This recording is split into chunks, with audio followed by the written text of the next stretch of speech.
Hello and welcome to the Denver Homes Market Report. Boy, do I have a special episode lined up for you today. My goodness, we are now in our 7th season. Yes, this is the 7th season of the Denver Homes Market Report. Today is episode 1 of season 7. So thank you very much for tuning in. And I sure do have a special show for you today. We're going to talk about 2015 Monaco Parkway. It's a beautiful 1950s ranch style single level home. My clients bought it a few months ago. They've been remodeling it. They've been working on it night and day, getting it brought back to life. And we have one heck of a transformation for you. It's going to be coming to market. It actually is live today. So thank you so much. It is Thursday, the first Thursday of the month. So here we are with 2015 Monaco Parkway to anchor our first episode of season 7. So I'm going to throw on my jacket. I'm going to step outside and we're going to start this from there. So I will be right back with you. Let's flip this around and this home. So first of all, we are on Monaco Parkway. So we are at 2015 Monaco Parkway. And I want to talk about this a little bit. And the reason I'm out here on the street first is I want to show you a little bit about the traffic. And then once we go into this home, you're going to see that we put in some thicker plate glass windows and they have really great sound attenuation and kind of mitigates a little bit of this road noise. But I wanted to be right out here on the road. You can see where I'm at. So you can see the traffic. And so that way you can feel the difference once we get inside the house here. All right, so let's come around. Here we are. We're at 2015 Monaco Parkway, or North Monaco Parkway. This is a 1950s ranch built in 1950. It's about 1,800 square feet, a little over 1,800 square feet. One of the advantages of this home is it's all one level. So there's no basement to worry about. There's no upper floors to worry about. So minimal amount of stairs. So let's come on and take a look at this home. You'll see the large plate glass windows there all the way on the front there. Let's go right on inside here. So right when you step into this home, you've got this really nice little foyer area. There you go, and a closet there for your jackets and whatnot. And it's got a really nice kind of diamond-shaped tile entry into this foyer. So I'm going to take off my shoes. And from here, we can either go to the left, which would put us into what could be an office. They've got it set up right now as kind of a formal dining area, but it could be an office if that was something that was needed. There's a big plate glass window right there facing out to Monaco Parkway and Montview. And then you've got this really nice, and then that goes over into the kitchen, which we're going to talk about the kitchen in just a moment. Let's start here with the living room. So first of all, there's Romero Brito, my dog, for you. If you know anything about my listings, you know that if I've got my Romero Brito dog in there, it's one of my listings. And then we've got this really nice layout for the living room. It's got a gas fireplace over here. So we got the gas fireplace there. And it's just really an ample size. I'm going to come out here to the corner here and kind of give you a panoramic. Little seating area there, and then a little credenza on this side here. So that's the living room area. Then as you come back, we've got one bedroom here, which could be maybe a guest bedroom, could be the primary bedroom. We'll talk about that in just a moment. And then as you head down this hallway, we've got a closet here. So a closet with some built-in storage here. And some drawers, and that's the original as far as I know, that they were restored. And then you have the main bathroom here. So the main bathroom has a big linen closet there, and then a combination tub shower, and then a dual vanity sink. So really nicely done, really well appointed bathroom here. And then we go into we have 3 bedrooms total, so we'll go into this bedroom here. I think this one would probably, at this point, this one would be the primary bedroom. And you'll see we got really nice, again, these big plate glass windows overlooking the backyard here. Got a storage shed there, a little patio area there, and we'll go talk about those a little bit more here in a moment. But here is the primary bedroom. Now see here. There we go, all the way over there. And then we have another bedroom on this other side over here. And again, this could be a guest bedroom back here. It's got, these closets are original from 1950. They were restored. They're just beautiful, beautifully done. And this room is really an ample size. You look on there, and again, you've got the plate glass again. There we go. There's some traffic coming by. but you don't hear it. It's completely silent. But it's got a good sized bedroom here. And then these little curio cabinets, these are also period correct. These were also original from 1950. And they restored these as well and restored these little display cases that are built into the wall. So just some really nice touches, really playing into the fact that it is a 1950s home and kind of going with that mid-century look to it. And it's just really nice. So we got 2 bedrooms back here. We've got the main bathroom back here. Then we come back into the living room area and we have another bedroom here. This one's really nice. It's got a closet over on this side. So they built in a closet here. And then there's a kind of a barn door access to a really beautiful sunroom. So you step down into the sunroom here. You've got a door here with a window in it here. Then you've got 3 windows going all the way across. So just nothing but natural light. You've got another window over there on the north side. And then you've got these beautiful skylights. You've got 2 skylights here as well. Everything is new on this home. The skylights are brand new. The roof is brand new. The AC is new. The furnace is new. Everything in the house, the flooring is brand new. The washer and dryer, which here we are now. The washer and dryer are brand new here in the utility room. And then here is the second bathroom. So the second bathroom here, you got a vanity there and then a stand-up shower as well. So stand-up shower and a vanity for your guest bathroom. They have the original glass blocks. Those are still there. And then they even have this little feature here. You pop this open and the old ironing board is still here. And they've cleaned that up and that's really nice. And speaking about the curio cabinets, also here in the formal dining room, you have those curio cabinets as well. Here, let me come around this way. And you've got this little built-in here. And then on the other side of it, you got another little built-in with some little glassware in there.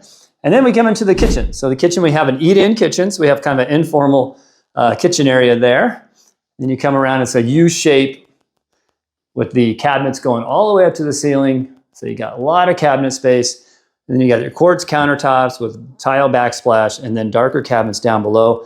All KitchenAid appliances. So the entire stainless steel appliance suite is KitchenAid. Really nice microwave, which is kind of tucked up away. It's kind of a narrow or more streamlined look. Then you got the cooktop here. And then a KitchenAid stainless steel refrigerator. And a lot of counter space. You got counter space all the way through this corner here. You got more counter space all the way over here to this corner here. And then you've got this other 3 or 4 feet above the dishwasher here. So a lot of counter space in this. So anyway, we're about 1,800 square feet for this particular home, built in 1950. Oh, here's another little feature that, again, I don't know if it's from 1950, that looks maybe 70s, but it is kind of a vintage, older chime as well. So you got this home. It's a little over 1,800 square feet, about 1,844. About 1,800 feet. Here we go.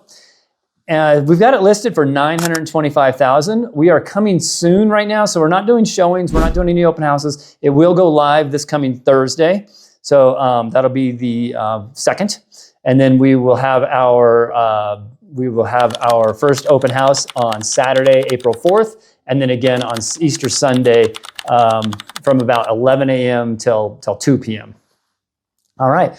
So before I finish up with today's podcast, we're about 8 or 9 minutes into it. I just kind of wanted to give you a tour of this home. I guess I should show you the garage and the backyard. So let's do that real quick. And then we're going to talk about something else here before we wrap up the podcast. But let me finish up with the home and then we'll do, forgot about the backyard and the garage. So let's come on back here.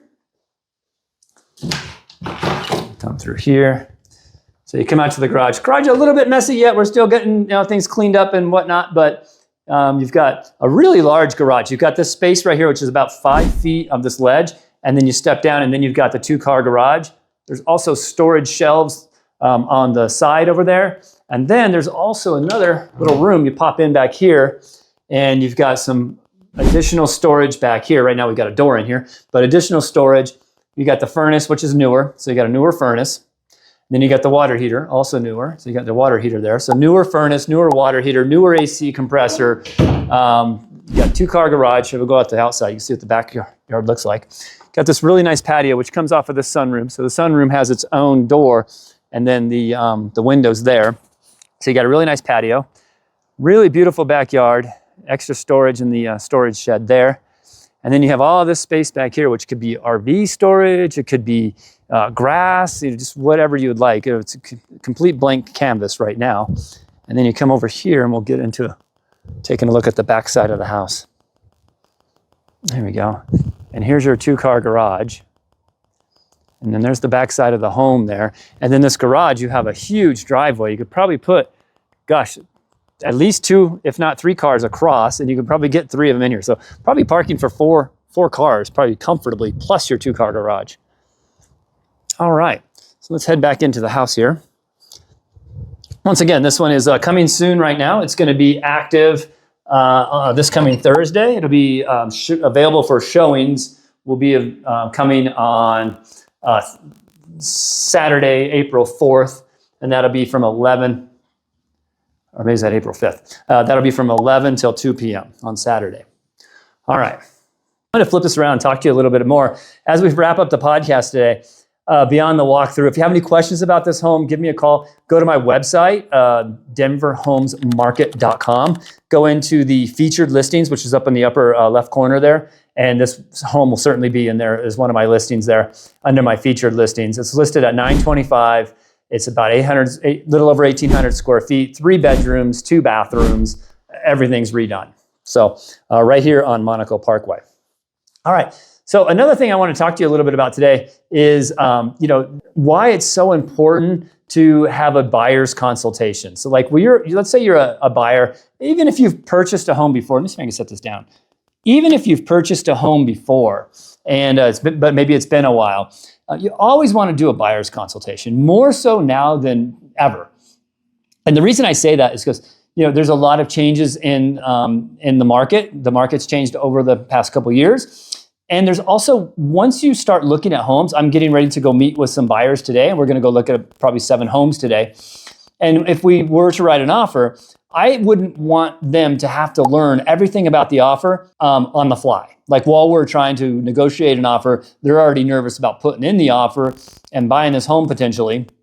And now we're talking to them and throwing terms at them about like PCOAs and appraisal gaps and all these different little terms and things, contingencies and things like that.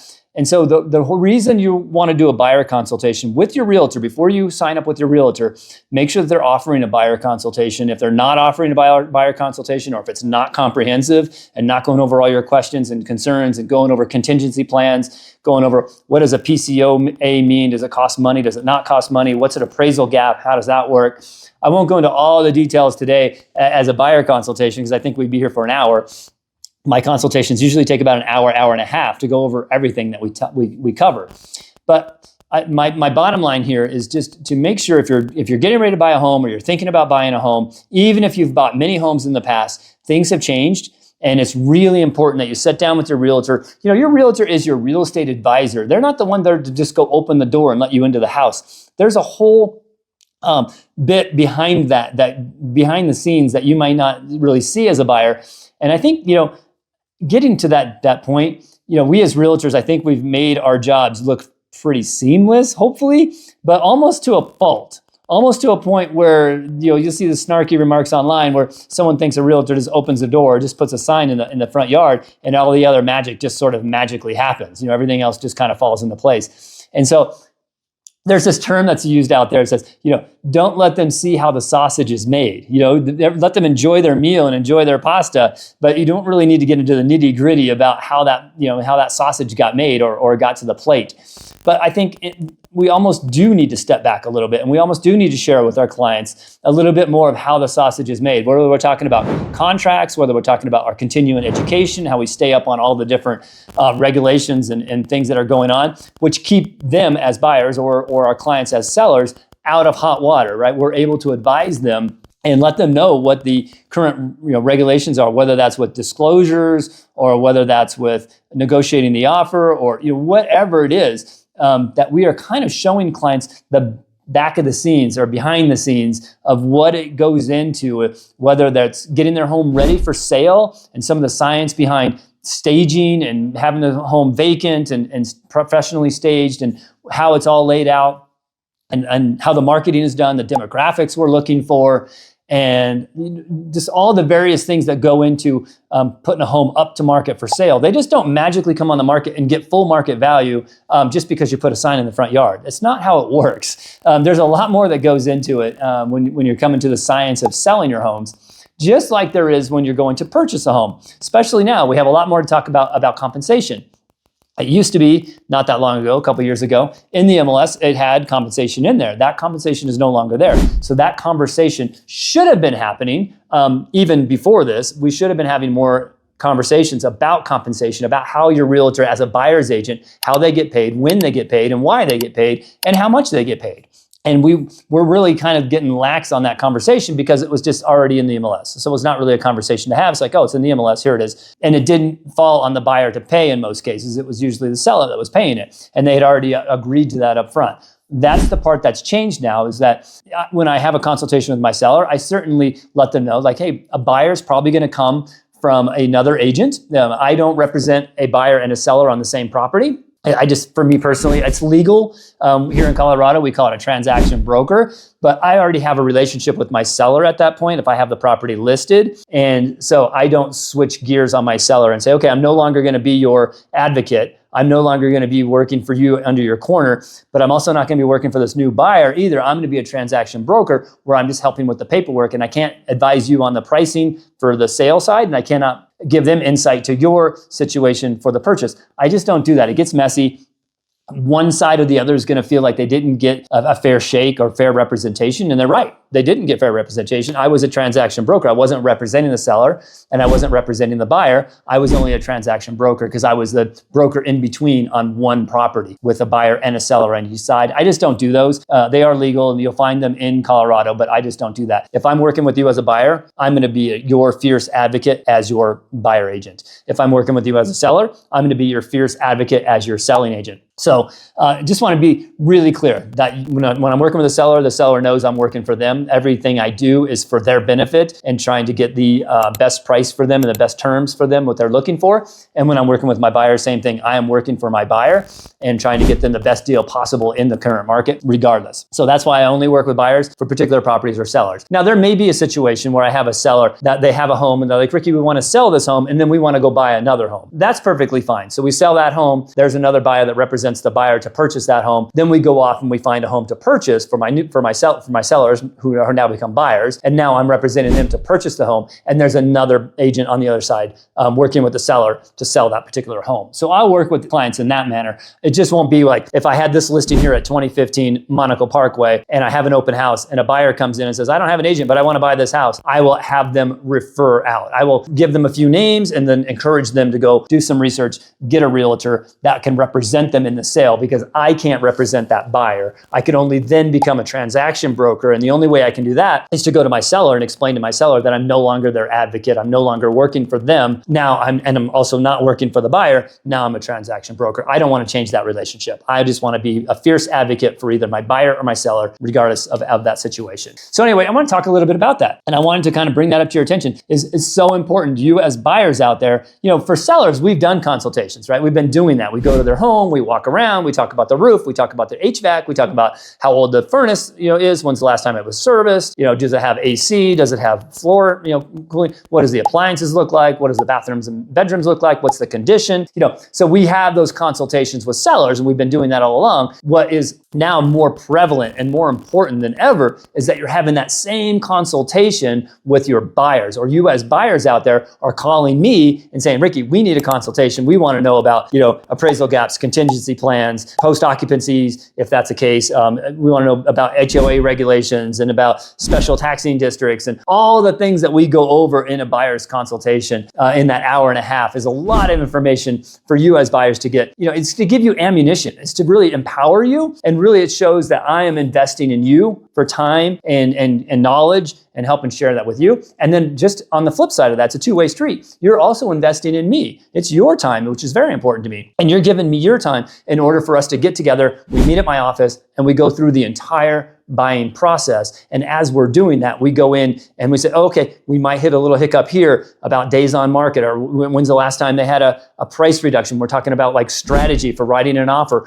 We go over all that. We talk about different terms and conditions that are not just price, but other terms and conditions that may be good for you as a buyer that we can also put into the offer that's also a benefit for the seller. And that could be the closing date. It's not always, the closing date is not always the most important thing. Or I should say, a quick closing is not always the most important thing. I just had a property over at 715 Galapago where my sellers were in Auckland, New Zealand, and they had a lot of personal property in the home, and we needed a 30-day. We actually needed a 35-day. We needed a 35-day close, and the reason we wanted that extra time is so they could fly in from Auckland, New Zealand, do an estate sale, and donate and sell and everything else they had to do for all their personal property before we actually went to closing. So it was preferable for us to not have it was a cash deal, but it was preferable for my sellers to not have a 2-week cash deal. They actually wanted extra time because they needed to get the home cleared out. It's so important that your realtor and your buyer's agent is communicating with the seller's agent and say, what are your sellers looking for? What can we bring to the table? We obviously know you're asking, let's say on this home here, we know you're asking $925. We know the home is vacant, so they don't live there. What are some terms and conditions that would help your sellers with, making my offer stronger? And in this case, it might be a quicker sale. Even if there's a loan, if we can do a sale in 21 days, I don't think my sellers would oppose to that. I think that'd be a benefit for them. So there's a lot of terms and conditions that we can talk to realtor that might make you as a buyer stronger. And it might be something that is concession, but it also works to your benefit for whatever reason. So those are all the different ways that we can structure your offer to make you stronger as a buyer. And not just price, but other terms and conditions. All right, so we've walked through this beautiful home, little over 1,800 square feet, 3 bedrooms, 2 bathrooms. Everything's been redone and goes active on Thursday. Actually, this podcast goes out on Thursday too. So right now we are active on this particular home, 2015 Monaco Parkway. If you have any questions about this home, go to my website, denverhomesmarket.com, and then go to my features listings. It's up on the left-hand side over there. Go to featured listings, and you'll find this one here, 2015 Monaco Parkway for $925,000. If you have any other questions, or if you are ready for a buyer consult, you're ready for a seller's consult, give me a call, 720-688-5110. All right, I know we went a little late today, but I wanted to show you this beautiful home. I also want to talk to you a little bit about buyer's consultations and why they're so important, to go through that compensation piece and terms and conditions and everything else before you're out there looking at homes. I see so many times where, situations where someone will call the realtor and be like, hey, we're in front of the house and we want to come take a look at it. And they don't even know that realtor. They just looked on Zillow and found somebody and said, oh, this guy will come open the door. Okay, well, if you want to do that, that's fine, but that's not the proper way to buy a home, and you're probably not as equipped as maybe you should be, and not as armed and empowered as maybe you should be, or as invested into the process as we should be. That realtor certainly isn't. You just called them on the phone. They're like, oh, okay, yeah, I can run over there and open the door for you. But that's really where we need to get away from and really start showing the behind the scenes and showing the different contingency plans in place and showing a little bit how that sausage is made, so you don't think that we're just there opening the door. There's a lot more to it, and we need to share that more with our clients. So buyer's consultations, very important. 720-688-5110. Ricky Schoonover with 8Z Real Estate. Thank you so much for tuning into today's podcast, Denver's monthly real estate podcast. The Denver Homes Market Report comes out on the first Thursday of each month.